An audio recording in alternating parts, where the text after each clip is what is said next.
Hey, this is Joki from the company Lehle from Germany.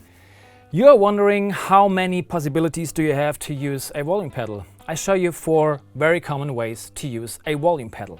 So it's not basically a question where a volume pedal should be placed, but rather where do you want it and what result do you want to shape.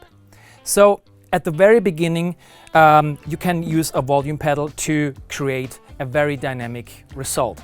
If you have a volume pedal at the very beginning, it changes the gain structure of any following pedal. For example, your overdrive will change its saturation. If you would place a volume pedal after the dynamic section, but before the time-based and modulation pedals, the saturation of your overdrive pedals will stay the same. You can still manipulate with your pot at the guitar, but the volume pedal doesn't change the gain structure.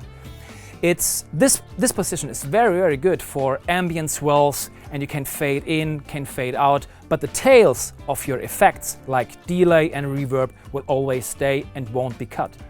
If you place a volume pedal at the very end of your chain, still before the amplifier, but after your last effect, at this position the volume pedal acts like a master volume.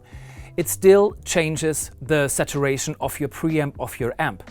If you don't want to do this, the 4th position would be the volume pedal in the effects loop of your amp. Here, the saturation of your preamp will always stay the same. So if you have a very saturated and highly distorted amp, it will stay the same. But with a volume pedal in the effects loop of your amp, you can make kind of a master volume.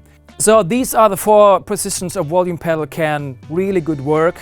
It's really up to you what result you want to change. And if you want to use a volume pedal from us, you can use one of our pedals in any position. There's no specific model or version for the beginning or the mid or the end. It's always the same because we have an active volume pedal. It works in any position. It works with a magnetic sensor, so at the top there's a magnet, here is a sensor, and the sensor is measuring the strength of the magnetic field. So with this data we control an active VCA, a voltage controlled amplifier. This amplifier changes the volume, but not the sound. The Mono Volume S is the newest take from us. It's a little bit smaller and has less weight than the original ones we introduced in 2015-16. So it has an input, it has a direct output and the volume output. This one has different boost stages. It works inside with 30 volts. You have 120 dB of dynamic range. So it's a very dynamically pedal. And it also has an USB output. You can hook it up to a computer and send MIDI data to your DAW or your guitar plugin whatsoever. So this is the Mono Volume S from Lehle. If you have any questions about it, simply call your Sweetwater sales engineer. Have a good day.